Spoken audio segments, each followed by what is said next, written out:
नीतीश कुमार। बिहार की राजनीति इसी नाम के इर्द गिर्द घूमती रहती है। एक ऐसा नेता जिसने खुद को बिहार की बार बार बदलती राजनीति में भी अहम बना रखा है। चाहे विपक्ष हो या सत्ता पक्ष, नीतीश सबसे बड़े नाम है। उनकी अहमियत इतनी है, बार बार कहा जाता है कि चुनाव नीतीश के नेतृत्व में ही लड़ा जाएगा। सवाल यह है कि क्या नीतीश की अहमियत बनी रहेगी? जानते हैं क्या है नीतीश की सियासत, स्पेशल शो न्यूज मेकर में।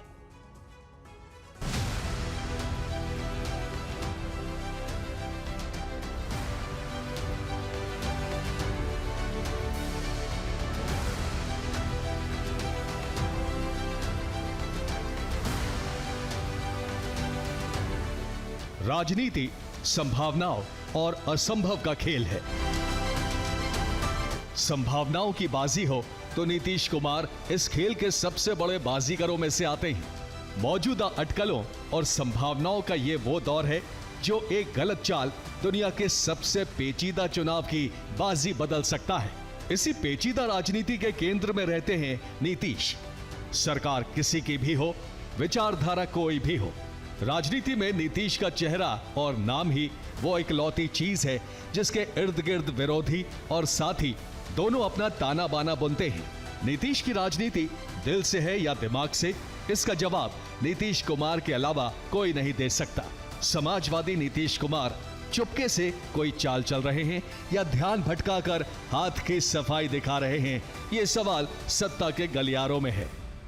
देखिए, नीतीश समाजवादी आंदोलन से निकले हुए नेता रहे हैं और कर्पूरी ठाकुर के वो अनुयायी रहे हैं। और जब जेपी आंदोलन के गर्भ से नीतीश भी निकले, हालांकि जेपी आंदोलन में कई बड़े नेता शामिल हुए थे, लेकिन उस समय नीतीश ने भी अहम भूमिका निभाई थी। कुछ लोगों का दावा है कि राजनीति सत्ता पाने और फिर सत्ता में बने रहने का जरिया है। इस खेल के नीतीश माहिर खिलाड़ी हैं। अफसरों को भांपने की कला उनके जैसी किसी दूसरे नेता में नहीं है। यही वजह है कि वो एक छोर से दूसरे छोर तक जाने के लिए न सिर्फ तैयार रहते हैं, बल्कि उनकी टाइमिंग हमेशा नीतीश के लिए फायदेमंद रही है। लेकिन अब उनके एक छोर से दूसरे छोर तक के सफर में कुछ दोस्त हैं तो कुछ दुश्मन भी हैं। राजनीति स्थायी नहीं होती, लेकिन बयान जरूर देर तक गूंजते रहते हैं। नीतीश कुमार ललन सिंह को सम्मान भी दिया, ललन सिंह को एक तरह से इस्तीफा लेकर के उनकी बेइज्जती भी कर दी। ये मैं समझता हूँ नीतीश कुमार का उचित नहीं। बीजेपी में कोई लोचा नहीं, कोई उम्मीद नहीं है, सारे दरवाजे बंद। देखिए, वो मुझे नहीं मालूम है कि नीतीश कुमार यहाँ रहेंगे, वहाँ रहेंगे, कहाँ रहेंगे। लेकिन मैंने आज दिल्ली में भी कहा था कि राजनीति में कोई दरवाजा परमानेंट बंद नहीं होता।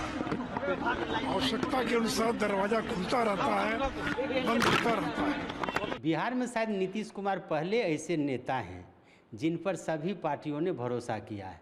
आप देखिए कि दोनों महागठबंधन ने नीतीश पर भरोसा किया, और जब भी नीतीश ने चाहा, जिस गठबंधन के साथ उनके साथ उन्होंने समझौते किए, उनके साथ उन्होंने सरकार बनाई, और जब चाहा उन्होंने गठबंधन से खुद को अलग कर लिया। लेकिन इन सब के बावजूद भी दोनों गठबंधन यानी कि अधिकांश राजनीतिक दल जो हैं वो नीतीश के साथ हैं। नीतीश कुमार के साथ जनता दल यूनाइटेड के लिए मौजूदा बिहार चुनाव अपने अस्तित्व में आने के बाद शायद सबसे अहम चुनाव है। बिहार में बीजेपी अपनी रणनीति में नीतीश को केंद्र में तो रख रही है, लेकिन खुले तौर पर उन्हें अपना कप्तान भी नहीं कह रही। अमित शाह का कहना है कि चुनाव नीतीश के नेतृत्व में ही लड़ा जा रहा है, लेकिन चुनाव लड़ना और चुनाव के बाद मुख्यमंत्री बनना दो बिल्कुल अलग बातें हैं। कई राज्य हैं जहां चुनाव का नेतृत्व एक नेता ने किया, लेकिन चुनाव के बाद नेतृत्व का मौका किसी और को मिला। सवाल तो ये उठ ही रहा है कि क्या बीजेपी को अब भी ये डर है कि नीतीश ऐसे कप्तान बन सकते हैं जो बीच मैच में भी अपनी टीम बदलने का हुनर रखते हैं। बीजेपी इस तरह का कोई रिस्क नहीं लेना चाहती। जेडीयू का दावा है कि अमित शाह असल में उस परंपरा को निभा रहे हैं जिसके तहत विधायक ही अपने नेता चुनते हैं, आला कमान नहीं। एनडीए 20 साल में सबसे बड़े बहुमत के साथ बिहार में सरकार बनाने जा रहा है। हम बिहार में नीतीश कुमार जी के नेतृत्व में लड़ रहे हैं और देश भर में हमारे यशस्वी प्रधानमंत्री नरेंद्र मोदी जी एनडीए का नेतृत्व कर रहे हैं। आपको कहाँ डाउट लग रहा है? आप लोग अपना नैरेटिव सेट करते हैं और अपने नैरेटिव पर सवाल पूछते हैं। आपका नैरेटिव नहीं है। नीतीश कुमार जी के नेतृत्व में ही बिहार के विधानसभा का चुनाव लड़ा जा रहा है। सिर्फ सहयोगी ही नहीं, विरोधियों को भी मालूम है कि बिहार की एक्टिव राजनीति में नीतीश से बड़ा चेहरा फिलहाल नहीं है। लालू प्रसाद यादव अपनी विरासत तेजस्वी को सौंप ही चुके हैं। चिराग पासवान भी अपनी जमीन तलाश रहे हैं। ऐसे में जेपी आंदोलन से निकले बिहार के समाजवादी नेताओं में नीतीश ही ऐसा नाम है जो सियासत के दोनों छोर को साधने की कला जानते हैं। नीतीश कुमार पर सबसे बड़ा सवाल उनकी सेहत को लेकर उठता है। कोई सरकार है ही और सरकार नीचे आगे नीचे पहली बात चिराग पासवान हो, जीतन राम मांझी हो या उनके दोनों उप मुख्यमंत्री हो बीजेपी के, पहले ये हमेशा कहते थे कि नीतीश जी की मानसिक संतुलन जो है वो ठीक नहीं है। अब स्थिति ऐसी आ रही है कि अब चर्चा करना पड़ेगा कि यहाँ सरकार है भी कि नहीं। अगर है तो माननीय मुख्यमंत्री जी को लीड करना चाहिए, तो वो निर्णय लेने लायक अब नहीं रह गए। कोई भी विषयों पर निर्णय जो लेना हो वो नहीं ले पा रहे, तो आखिर सरकार कौन चला रहा है? और ये सवाल सिर्फ तेजस्वी नहीं बल्कि कभी उनके बेहद खास रहे और राजनीति में अपनी जगह बनाने की कोशिश में लगे प्रशांत किशोर जोर शोर से उठाते आ रहे हैं।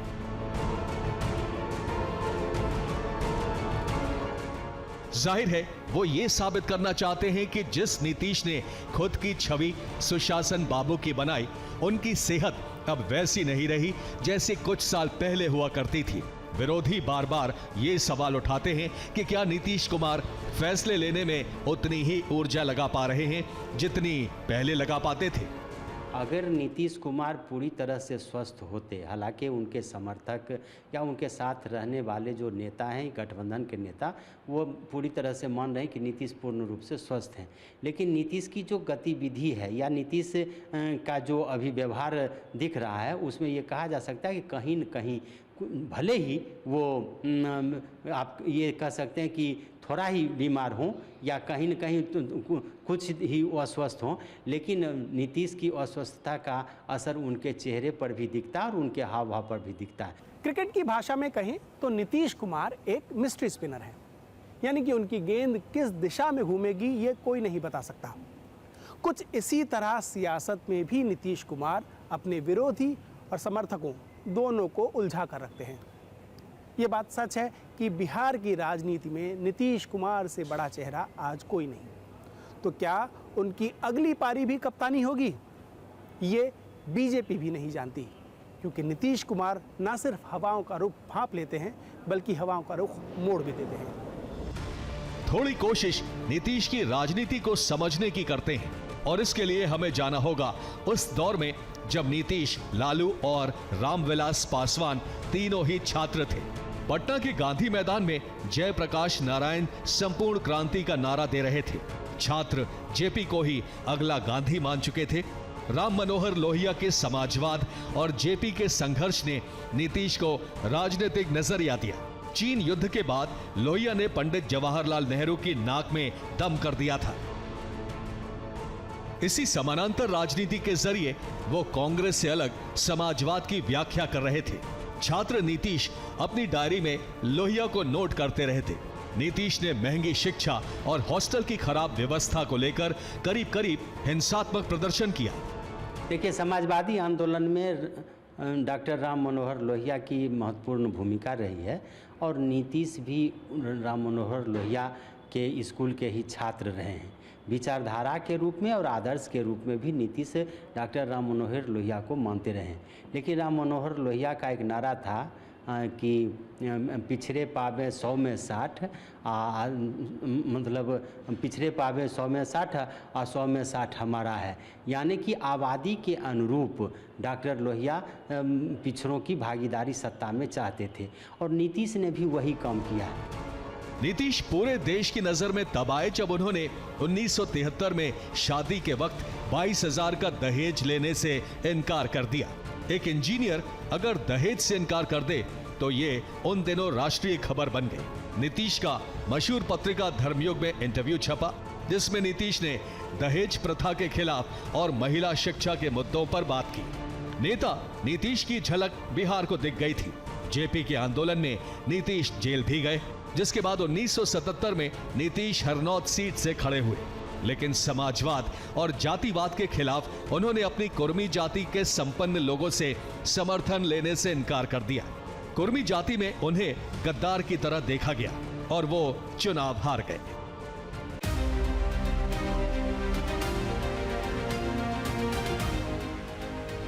उन्नीस 1980 में फिर हुए चुनाव में नीतीश फिर इसी हरनौत सीट से हार गए। नीतीश को मालूम था कि राजनीति में आगे बढ़ने के लिए उन्हें ऊंचा कद हासिल करना होगा और वो चौधरी चरण सिंह, देवीलाल और चंद्रशेखर सरीखे नेताओं से मेल जोल बढ़ाने के लिए दिल्ली चक्कर लगाने लगे। चंद्रशेखर ने नीतीश को काफी समर्थन दिया। 1985 के चुनाव में नीतीश ने लोकदल के उम्मीदवार के तौर पर अपनी पहली विधानसभा जीत हासिल की। बिहार की राजनीति में एक बड़ा मोड़ आने वाला था। पिछड़ों के मसीहा कहे जाने वाले बिहार के पूर्व मुख्यमंत्री कर्पूरी ठाकुर की मौत हो गई और पिछड़ों को बढ़ाने के लिए नीतीश ने लालू यादव को अपना समर्थन देना शुरू कर दिया। दिल्ली की राजनीति में मसरूफ रहने पर सियासत में चर्चा शुरू हुई कि नीतीश दिल्ली से बिहार की राजनीति करना चाहते हैं। 1995 से ही लालू के खिलाफ राजनीति की शुरुआत कर चुके नीतीश के लिए 2005 का विधानसभा चुनाव बेहद अहम था। झारखंड बिहार से अलग हो गया था। लालू विरोधी लहर काम तो कर गई। लालू प्रसाद यादव की राष्ट्रीय जनता दल को महज 72 सीटें ही मिली, लेकिन नीतीश और उनके सहयोगी भी 243 सीटों में से सिर्फ 92 ही हासिल कर सके। इस सियासी खींचतान में रामविलास पासवान की लोक जनशक्ति पार्टी 25 सीटों के साथ सत्ता की चाबी अपने हाथ में देख रही थी। केंद्र की यूपीए सरकार में मंत्री बन चुके लालू यादव दिल्ली में बैठकर बिहार हाथ से फिसलता देख रहे थे।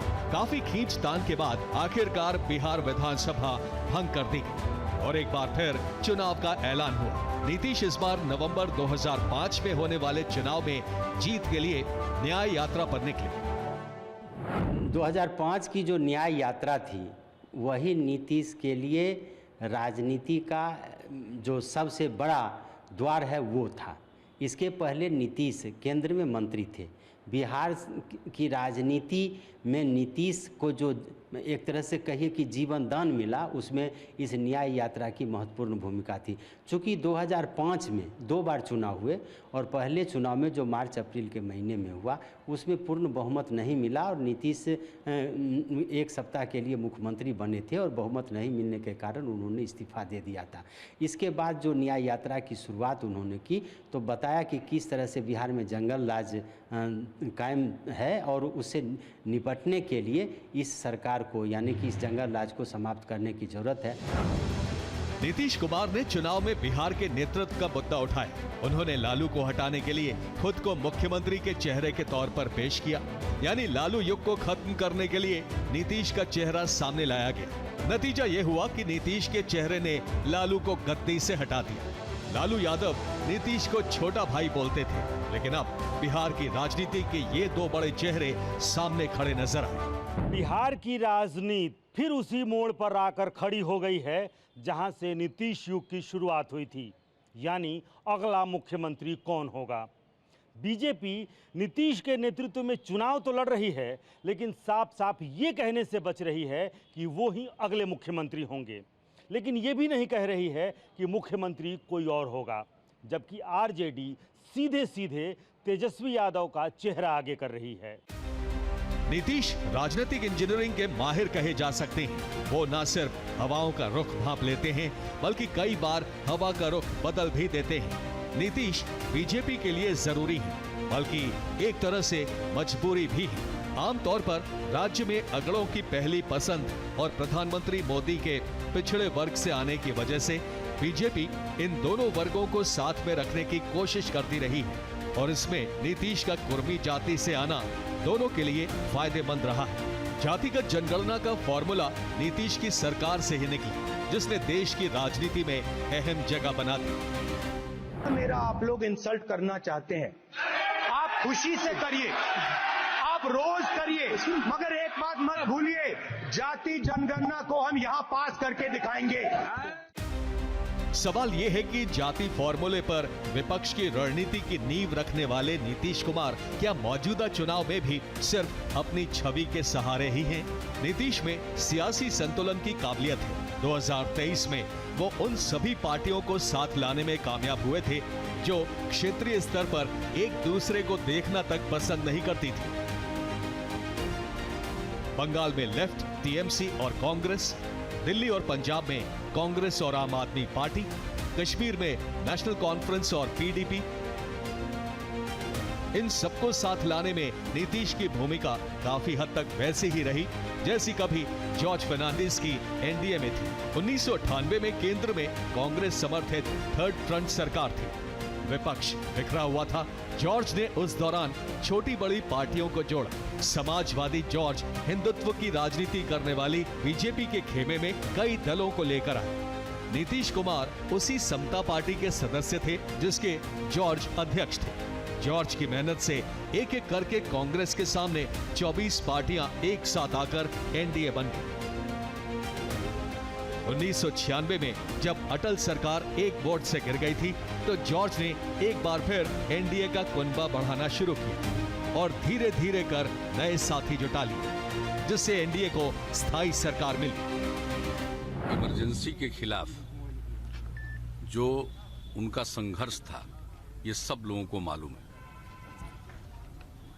और हम लोगों के लिए तो न सिर्फ वो हम लोगों के नेता थे, हम लोगों के अभिभावक भी थे। नीतीश कुमार उन बेहद गिने चुने नेताओं में से हैं जिन्होंने राजनीति के एक ध्रुव से दूसरे ध्रुव का सफर आसानी से किया। समता पार्टी में जॉर्ज के साथ वो एनडीए का हिस्सा रहे और रेल जैसा अहम मंत्रालय संभाला। द्वारा स्थापित भारत के संविधान के प्रति श्रद्धा और निष्ठा रखूंगा। मैं भारत की प्रभुता एवं अखंडता अक्षुण्ण रखूंगा। नीतीश कुमार ऐसे नेता हैं जो सत्ता पक्ष की धुरी भी रहे और विपक्ष की भी। उन्होंने बीजेपी का विरोध भी किया और बीजेपी के साथ सरकार भी बनाई। उन्होंने परिवारवाद के नाम पर लालू पर हमला किया तो लालू यादव के बेटों को ही अपनी सरकार में मंत्री भी बनाया। नीतीश कुमार के समर्थक बड़े बड़े पोस्टर लगाकर कहते हैं कि नीतीश सबके हैं, लेकिन कई बार सियासत में जो सबका होता है वो किसी का नहीं होता।